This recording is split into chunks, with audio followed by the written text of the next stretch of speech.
سورہ اعراف کی 157 نمبر کی آیت میں خداوند تعالی ارشاد فرماتا ہے والذین آمنوا بہ، کہ جو لوگ نبی پر ایمان لائے، وعزروہ، اور نبی کی تعظیم کی، ونصروہ، اور اس کی نصرت کی، واتبعوا النور الذی انزل معہ، اور اس نور کی اتباع کی جو رسول خدا کے ساتھ اللہ تعالیٰ نے نازل فرمایا، اولئک هم المفلحون، یہ وہی لوگ ہیں کہ جو نجات یافتہ، ہدایت یافتہ اور ناجح ہیں۔ اس آیت میں جو خداوند تعالیٰ مومنین سے مخاطب ہے، آمنو، تخاطب یہاں پر اللہ تعالیٰ کا ایمان والوں سے ہے کہ اے ایمان لانے والوں، جب تم نے ایمان لے آیا تو وعزروہ، تو نبی خدا کی تعظیم کیجئے، ونصروہ، اور تعظیم کے ساتھ اس کی نصرت بھی کیجئے، اور اس کے بعد واتبعوا النور الذی انزل معہ، اور اس کی بھی اتباع کیجئے کہ جو نور محمد مصطفیٰ صلی اللہ علیہ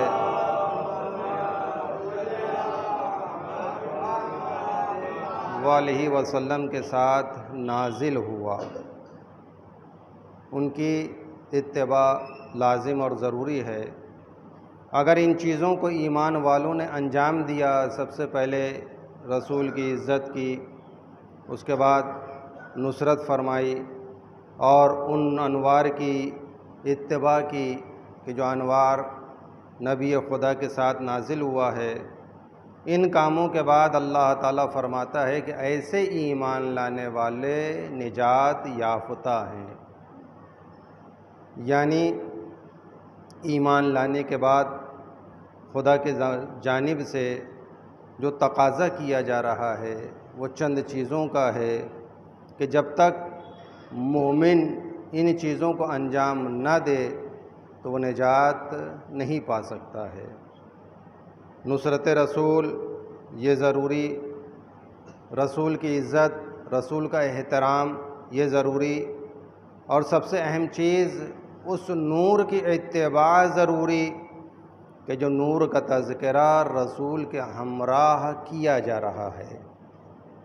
یہاں پر اگر آپ غور کریں، جب عزت کی بات تھی تو رسول کی عزت کے تعلق سے بیان کیا گیا، نصرت کی بات تھی تو رسول کی نصرت کا تذکرہ اس آیت میں موجود ہے، لیکن جب اتباع کی بات آئی تو رسول کی اتباع کے ساتھ اس نور کی بھی اتباع ضروری ہے کہ جو نور رسول خدا کے ساتھ نازل ہوا۔ اب وہ نور آیا کتاب صامت ہے یا کتاب ناطق ہے؟ اس لیے کہ جو مبین ہے، جو قرآن مجید کے بیان کرنے والے ہیں، وہ یہ کہتے ہیں کہ انا و علی من نور واحد، میں اور علی ایک نور کے دو حصے ہیں۔ تو پتہ یہ چلتا ہے کہ حضرت علی علیہ السلام کی ذات والا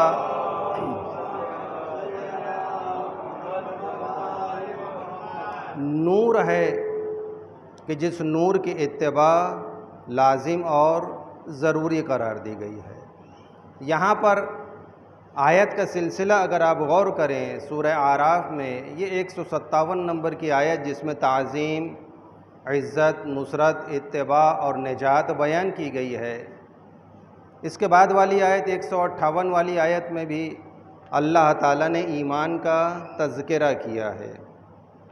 159 نمبر کی آیت میں قوم موسیٰ کا تذکرہ ہے کہ جس میں قوم موسیٰ کی ہدایت کے تعلق سے بیان موجود ہے، اور 160 نمبر کی آیت میں قوم موسیٰ کی جناب موسیٰ نے احتیاج پوری کی ہے، ضرورت جب انہوں نے تقاضا کیا کہ ہمیں ہدایت کے لیے، ہمیں راہ پر چلنے کے لیے، ہمیں اس دریا کو پار کرنے کے لیے آپ کوئی ایسی چیز عنایت فرمائیں کہ جو ہماری راہ آسانی سے طے ہو سکے، تو رسول خدا نے اس 12 چشمے کو، اس دریا کو 12 چشمے کے درمیان، خود 12 حصوں کے درمیان تقسیم فرمایا۔ یہ جو ہدایت کا سلسلہ، یہ جو ہدایت کا ذریعہ 12 چشموں کے درمیان نبی خدا بنی اسرائیل کے لیے جو جناب موسیٰ ہے انہوں نے تقسیم فرمایا ہے، اسی طرح سے ہمارے رسول مقبول نے بھی 12 چشمے، 12 ہدایت کے سلسلے، 12 خلیفہ، 12 جانشین اور 12 امام کو معین فرمایا ہے۔ یہ ہے نور ہدایت، یہ ہے انوار الہی۔ ان انوار الہی کی ہمیں اتباع کرنا ہے۔ اگر ہم ان 12 چشموں سے، کہ جو رسول خدا کے چشمے ہیں، جو ہدایت کے چشمے ہیں، جو اللہ تعالیٰ کے جانب سے معین کردہ ہیں، اگر ان 12 اماموں سے، ان 12 اوصیاؤں سے اگر ہم متمسک رہیں گے تو ہم نجات پا سکتے ہیں۔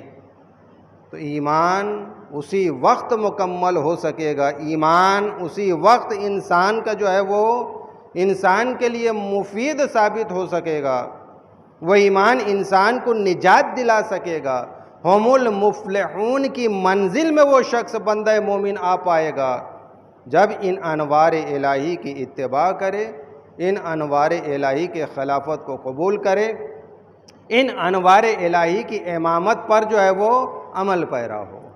یہ ہے 12 چشمے۔ ہمیں دیکھنا ہوگا کہ ان 12 چشموں میں کون سے انوار الہی ہیں۔ اگر آپ وہ منصب کہ جو رسول خدا کے بعد تقسیم ہوئے ہیں، ان مناصب میں اگر آپ ان فہرست میں غور کریں تو 2 فہرست نظر آتی ہے۔ اب یہ انسان کا فیصلہ ہے، یہ انسان کا اختیار ہے، یہ انسان کا سلیقہ ہے کہ وہ کن چشموں سے ہدایت حاصل کرے۔ ایک فہرست کہ جس فہرست میں امام عالی مقام امام حسین علیہ السلام کا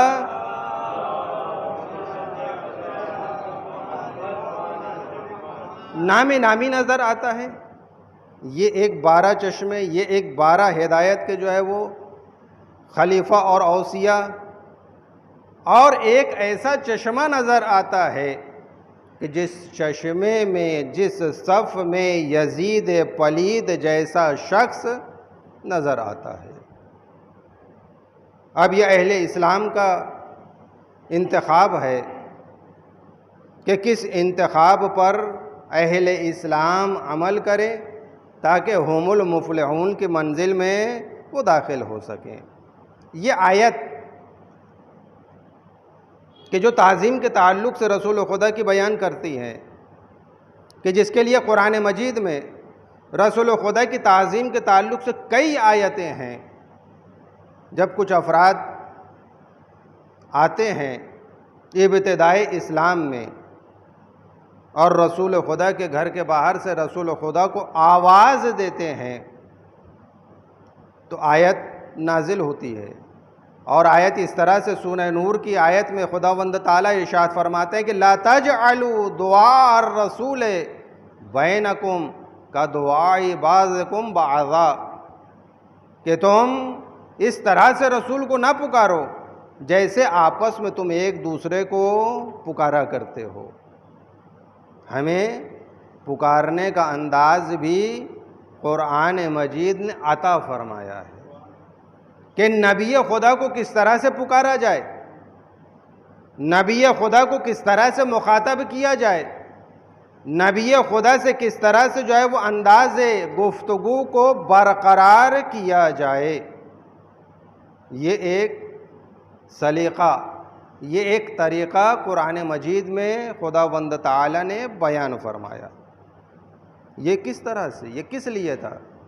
رسول خدا کی عزت اور توقیر کے لیے، ان کی تعظیم کے لیے۔ اور یاد رکھیے، چاہے وہ نبی خدا کی تعظیم ہو، چاہے اوصیاء نبی خدا کی تعظیم ہو، چاہے ان سے متعلق وہ اشیاء کہ جس کی اہل اسلام یا اہل ایمان تعظیم کیا کرتے ہیں، یہ قرآن کے حکم کے مطابق ہے کہ یہ تعظیم خود بتلاتی ہے کہ انسان کی فطرت میں خداوند تعالی نے تعظیم رکھی ہے۔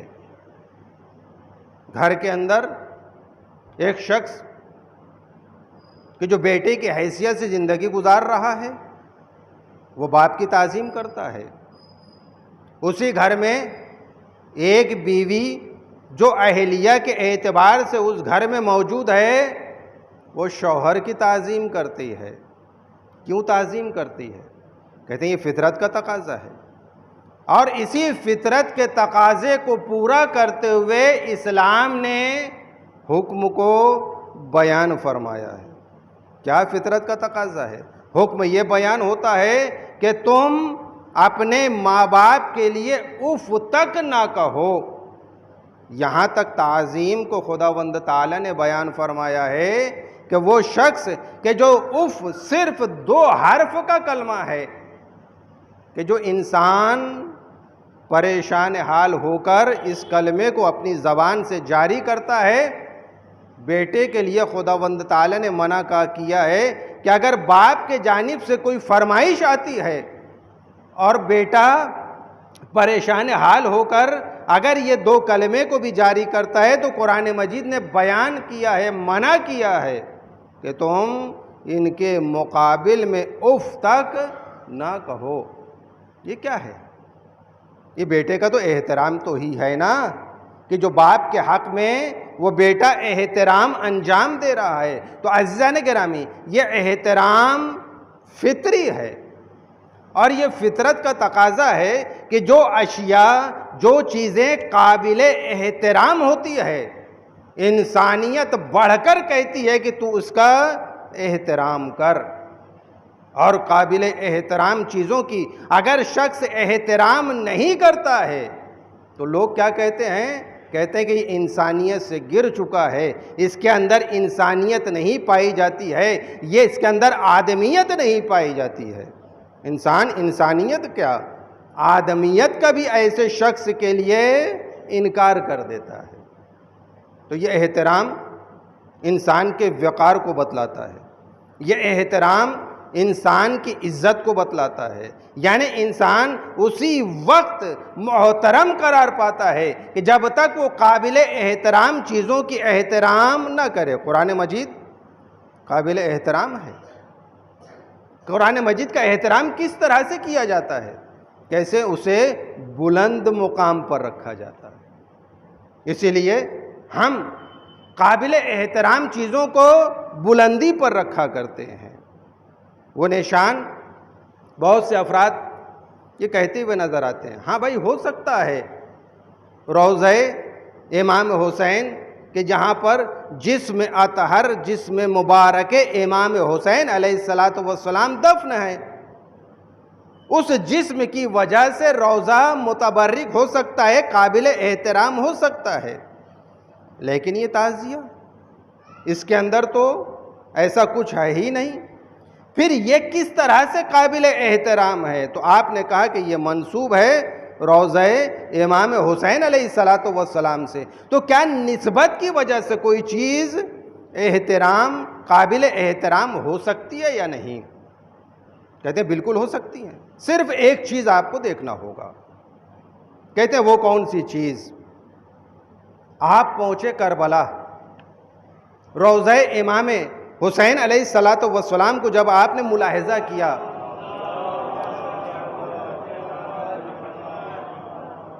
تو آپ کا دل محزون ہوا، غم زدہ ہوا؟ کیوں دل محزون ہوا؟ آپ نے کہا کہ یہ علامت ہے غم کی۔ پتہ یہ چلتا ہے کہ انسان شاعر یعنی علامت اور علائم، اگر علم دیکھ کر انسان غم زدہ ہو جائے تو یہ علامت غم قرار پاتی ہے۔ ہم جتنے وسائل امام حسین، وسائل حسینیہ کے تعلق سے جو چیزیں عزا میں ہم شامل کرتے ہیں، چاہے وہ ذوالجناح ہو، چاہے وہ تابوت ہو، چاہے وہ تعزیہ ہو، چاہے وہ علم ہو، چاہے وہ گہوارہ بیشیر ہو، جتنی چیزیں ہیں، اگر یہ غم امام مظلوم، غم سید الشہداء کو اگر تازہ کرے، زیادہ کرے، تو یہ وسائل حسینیہ کہلاتا ہے، یہ غم کا نشان کہلاتا ہے۔ اب اس میں ضروری نہیں ہے کہ وہ چیزیں موجود ہوں کہ جیسا آپ کہہ رہے ہیں کہ روضے میں جس میں اطہر ہے، تعزیے میں تو کچھ اس طرح سے ہے ہی نہیں، لیکن عزیزان گرامی علامت تو ہے۔ مثال کے طور پر انسان کو بخار آ جائے، جب بخار آ جاتا ہے تو بخار کی پیمائش تھرمامیٹر سے کی جاتی ہے۔ انسان کو تھرمامیٹر لگایا گیا، چاہے بغل میں لگا دیا جائے، زبان پہ رکھ دیا جائے، 1 منٹ کے بعد آپ نے تھرمامیٹر کو نکالا اور نکالنے کے بعد آپ نے پیمائش کی، غور کیا تو پتہ یہ چلتا ہے کہ 102 101 بخار ہے۔ میں نے کہا بھائی آپ نے دیکھ لیا بخار؟ بولے جی دیکھ لیا۔ میں نے کائے سے دیکھا؟ بولے یہ تھرمامیٹر سے دیکھا۔ میں نے کہا اس سے تو بخار آپ کو دکھ گیا؟ بولے جی بالکل مجھے بخار دکھ گیا۔ میں نے کہا ذرا مجھے بھی دکھائیے۔ میں نے تھرمامیٹر دیکھا، میں نے کہا بخار دکھ نہیں رہا ہے اس میں۔ انہوں نے کہا بھائی بخار اس کے اندر نہیں ہے۔ میں نے کہا آپ نے تو کہا تھا کہ اس میں بخار ناپا جاتا ہے، تو آپ نے بخار کس طرح سے ناپا؟ کہا کہ بھائی وہ پارے کی بلندی وہ علامت بن رہی ہے کہ اس شخص کو اتنا بخار ہے۔ پتہ یہ چلتا ہے کہ تھرمامیٹر میں بخار نہ بھی ہونے کی وجہ سے آپ بخار کا پیمائش کر لیتے ہیں، یہ علامت اس پارے کی وجہ سے ہے۔ اسی طرح سے تعزیہ میں اگر جسم اطہر نہ بھی ہو تو وہ منسوب ہو جانے کی وجہ سے وہ علامت قرار پاتی ہے روضہ امام حسین علیہ السلام کی۔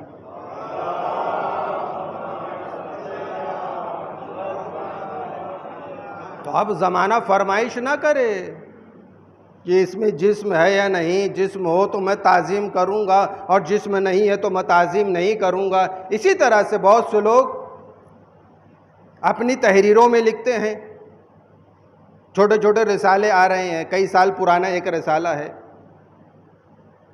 انہوں نے یہ تحریر کیا کہ بھئی آپ علم بناتے ہو تو کیا یہ وہی علم ہے کہ جو جناب عباس نے اٹھایا تھا؟ کہتے ہیں کہ ویسا ہی علم بنایا جائے کہ جیسے جناب عباس نے کربلا میں اٹھایا تھا، اس کی شکل و شمائل اسی طرح سے ہونی چاہیے۔ کہتے ہیں یہ کہاں لکھا ہوا ہے کہ بالکل اسی طرح سے ہونا چاہیے؟ تعزیہ ہے، بہت سی شکلیں شبیہ ہے، روضہ امام حسین ہوتا ہے، لیکن بالکل ویسا ہی ٹرو کاپی تو نہیں کیا جاتا ہے، آپ اس کے مماثل بنا لیتے ہیں، اور بنانے کے بعد اس تعزیے سے آپ غم کو تازہ کرتے ہیں۔ اسی طرح سے آپ جناب عباس کے علم کی شبیہ کو نکالتے ہیں۔ آپ نے غور ہی نہیں کیا آپ بول کیا رہے ہیں، آپ تو خود کہہ رہے ہیں شبیہ روضہ امام حسین، آپ شبیہ کہہ رہے ہیں، مماثل نہیں کہہ رہے ہیں، مثل اس کے یعنی بالکل ہو بہو نہیں کہہ رہے ہیں۔ جب آپ نے شبیہ کہہ دیا تو شبیہ کسی طریقے سے بھی ہو سکتی ہے۔ فرق اور لازم صرف ایک چیز ہے کہ آپ کا علم اٹھانا، آپ کا علم درست کرنا آپ کے لیے ضروری ہے کہ آپ جو کچھ بنائیں اگر وہ منسوب ہے حضرت عباس کے علم سے، تو آپ کے لیے ضروری ہے، اٹھانے کے لیے ضروری ہے کہ کم سے کم جو شخص اٹھا رہا ہے اٹھانے کے بعد اب اس کے اندر وفا پائی جانی چاہیے۔ اگر وہ بھائی سے اختلاف کر رہا تھا تو علم اٹھا لینے کے بعد اب بھائی سے اختلاف نہیں ہونا چاہیے. یہ علم کا اٹھانا سکھلاتا ہے. ہم یہ عزائے امام حسین، یہ حسینی عزا میں کیا حسینی افکار نہیں ہونی چاہیے؟ ہمارے کتنے ایسے عمل ہے، حسینی عمل، حسینی عزا کے درمیان میں ہم انجام دیتے ہیں کہ جس میں افکار امام مظلوم شامل کیا جاتا ہے. یہ علم اٹھائیے آپ، کس کا علم ہے؟ جناب عباس علیہ السلام کا تو نشان ہے. جب جناب عباس علیہ السلام کا نشان ہے تو یہ نشان فداکاری سکھلاتا ہے، یہ نشان شجاعت سکھلاتی ہے، یہ نشان صبر سکھلاتا ہے، یہ نشان وفا سکھلاتا ہے. کیا ہم نے علم اٹھا لینے کے بعد اگر ابھی تک بھائی سے بے وفائی کر رہا تھا تو علم اٹھا لینے کے بعد اب بھائی سے بے وفائی نہیں کر سکتا ہے؟ اگر صبر کا پیمانہ ہمیشہ لبریز رہتا تھا تو علم اٹھا لینے کے بعد اب یہ شخص صابر بن جائے گا، صبر کا پیمانہ اب لبریز نہیں ہو سکے گا. یہ گھوڑا جسے ہم ذوالجناح کہتے ہیں، جب تک سجایا نہیں جاتا، مرتب نہیں کیا جاتا، یعنی شبیہ نہیں بنایا جاتا تو گھوڑا ہی تو کہلاتا ہے. ابھی تک بہت سے کاموں میں وہ استعمال ہو رہا تھا، لیکن جب یہ گھوڑا شبیہ امام حسین بنا لیا جاتا ہے تو اب بننے سے پہلے آپ اس کا بوسہ نہیں دیتے تھے. اس پہ برابر دلہا بھی بیٹھ رہا تھا. آپ سے کہا جائے کہ بھائی یہی 10 تاریخ کو شبیہ بنی تھی تو آپ اس کا بوسہ لے لیجئے، آپ کبھی بھی بوسہ نہیں لیں گے. جب شبیہ بن جاتا ہے تو اب آپ کے لیے قابل احترام ہو جاتا ہے، اس لیے کہ یہ اب منسوب ہو چکا ہے اس گھوڑے سے کہ جو گھوڑا امام حسین علیہ السلام کو مقتل تک پہنچایا تھا.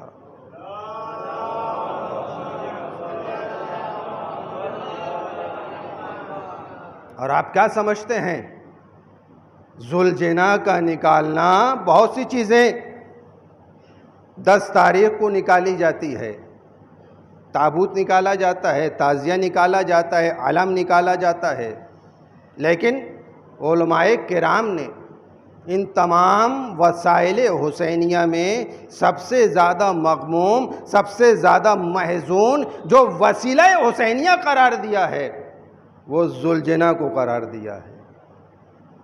بڑی مبارک چیز ہے، بڑی محترم چیز ہے کہ جو ذوالجناح شامل ہوتا ہے جلوس عزا میں. آپ اس کا احترام کیجئے، آپ اس علائم کا جو احترام کرنے کے بعد افکار حسینی کو آپ اپنے اندر اپنی روح میں زندہ کیجئے.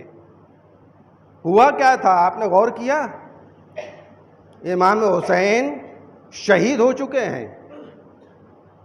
شہادت امام حسین علیہ السلام کے بعد اسے یہ احساس ہوا کہ ایک بہن اونچائی پہ کھڑے رہ کر اپنے بھائی کا انتظار کر رہی ہے. وہ گھوڑا شہادت کے بعد امام مظلوم کی اس طرح سے حفاظت کر رہا ہے کہ خود تاریخ میں یہ بیان کیا جاتا ہے کہ ہزاروں یزیدیوں کو اس نے اپنے ٹاپوں سے زخمی کیا تھا، فنار کیا تھا، اور اپنی پیشانی کو امام مظلوم کے خون میں رنگ کر کے جناب زینب تک، خیمے تک شہادت امام مظلوم کے پیغام کو پہنچاتا ہے. تو عزیزان گرامی، یہ وہ ذوالجناح ہے، یہ وہ گھوڑا ہے جو امام حسین علیہ السلام سے متعلق ہے، جو پیغام عزا دیتا ہے، شہادت امام مظلوم کا پیغام خیموں تک پہنچاتا ہے. کیا ہم اس شہادت سے پیغام حاصل کرتے ہیں؟ اگر یہ گھوڑا، اگر یہ ذوالجناح ہمارے لیے قابل احترام ہے تو واقعاً قابل احترام ہے.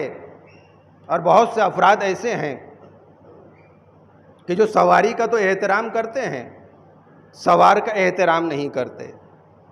ایک شخص جب امام حسین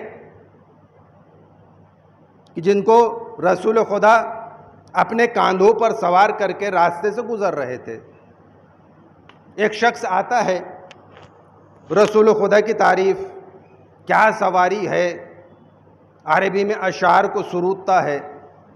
رسول خدا کہتے ہیں کہ اے شخص، تو نے سواری کا تو مدح سرائی کی ہے، لیکن کیا سوار ہے کہ اتنا محترم سوار ہے کہ جس کی سواری خود رسول خدا بن جا رہے ہیں، وہ کتنا بافضیلت شخص ہوگا۔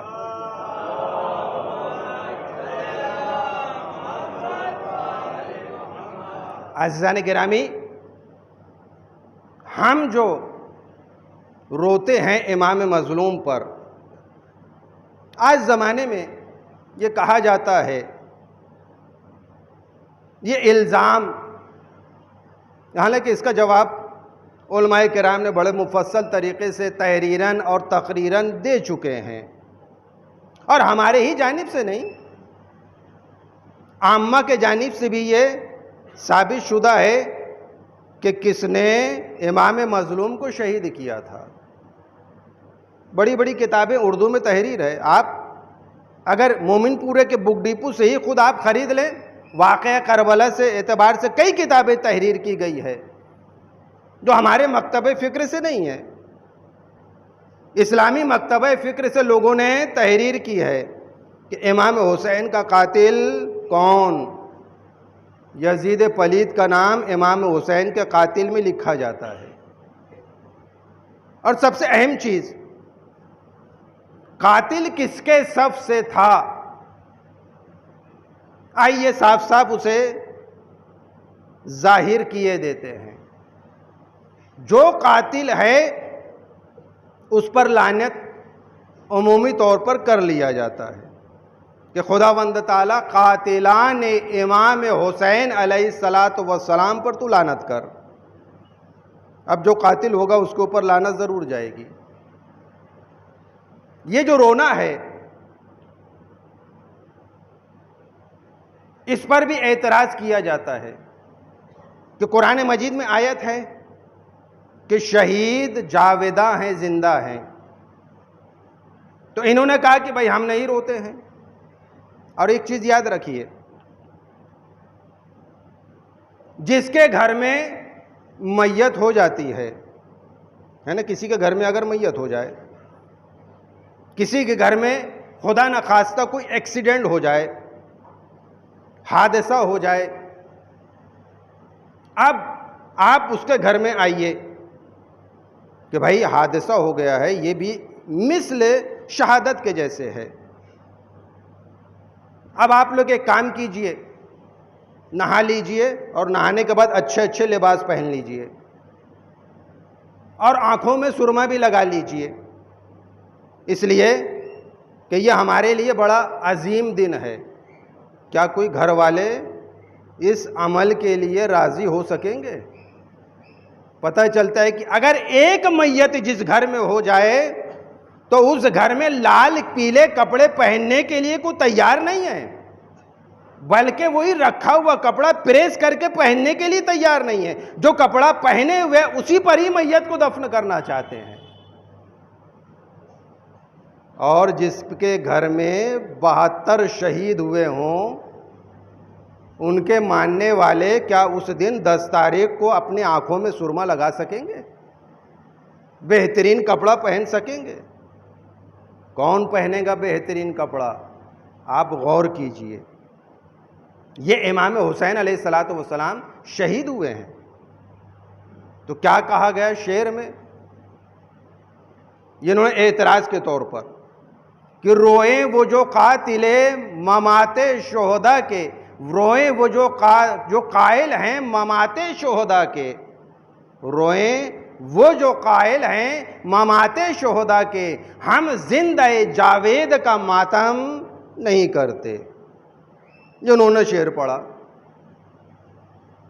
ہمارے آقا صاحب مرحوم اللہ تعالیٰ ان کے درجات کو بلند فرمائے، یہ فرماتے ہیں اشعار میں کہ انہوں نے جواب دیا کہ فرمایا کہ خود سرور دی کر گئے ہیں ماتم حمزہ، خود سرور دی کر گئے ہیں ماتم حمزہ، پھر آج نئی بات کوئی ہم نہیں کرتے۔ جو جناب حمزہ، جو عمل جناب حمزہ کی شہادت پر رسول خدا کر گئے ہیں، اسی شہادت پر ہم بھی ماتم کرتے ہیں۔ اگر رسول خدا جناب حمزہ شہید ہوئے تھے، اگر رسول خدا ماتم نہیں کرتے، گریہ نہیں کرتے، مدینے والوں کو حکم نہیں دیتے، تو ہم بھی آج کربلا پہ ماتم نہیں کرتے۔ یہ تو سنت رسول ہے۔ اور ہم شہادت پر گریہ نہیں کرتے ہیں، شہید کیوں ہوئے، ہم مصائب پر گریہ کرتے ہیں کہ کتنے عظیم مصائب اٹھائے گئے ہیں، کتنے ظلم کے پہاڑ توڑے گئے ہیں امام مظلوم علیہ السلام پر، اس پر ہم گریہ کرتے ہیں۔